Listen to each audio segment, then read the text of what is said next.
So ಎಷ್ಟು ಸಣ್ಣ ಕೆಲಸ ಅಷ್ಟು ವ್ಯಾಲ್ಯೂ ಜಾಸ್ತಿ. ಬಟ್ ನಾವೇನು ಮಾಡ್ತೀವಿ, ಎಷ್ಟು ಸಣ್ಣ ಕೆಲಸ ಅಷ್ಟು ವ್ಯಾಲ್ಯೂ ಇಲ್ಲ ಅಂತೀವಿ. ಫಾರ್ ಎಕ್ಸಾಂಪಲ್ ಟಾಯ್ಲೆಟ್ ಕ್ಲೀನ್ ಮಾಡೋರು, ಟಾಯ್ಲೆಟ್ ಕ್ಲೀನ್ ಮಾಡ್ದಲೇ ಇರಲಿ, ಅವರು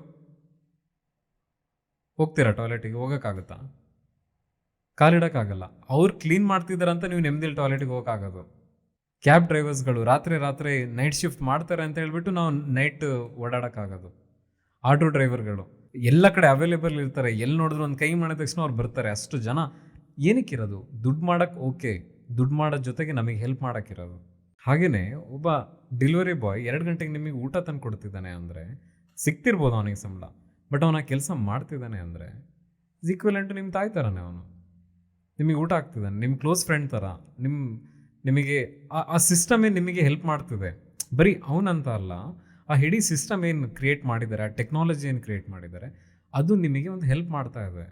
ಸೊ ಅದರ ಅರ್ಥ ನಾವು ಅದಕ್ಕೆ ತುಂಬ ಥ್ಯಾಂಕ್ಫುಲ್ ಆಗಿರಬೇಕು, ನಾವು ತುಂಬ ಗ್ರೇಟ್ಫುಲ್ ಆಗಿರ್ಬೇಕು. ಅದಕ್ಕೆ ಪ್ರತಿ ಸಲ ಬಂದಾಗ ನೀವು ಅವನಿಗೆ 10 ಸತಿ ನೀವು thank you so much bro ಅಂತ ಹೇಳಿ ಹಗ್ ಮಾಡಿ ಕಳಿಸ್ಬೇಕು.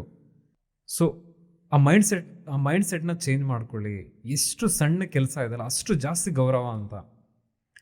ಜಾಸ್ತಿ ಸಂಬಳಕ್ಕೆ ಗೌರವ ಅಲ್ಲ, ಎಷ್ಟು ಸಣ್ಣ ಕೆಲಸ ಇದೆ ಅದಕ್ಕೆ ಗೌರವ.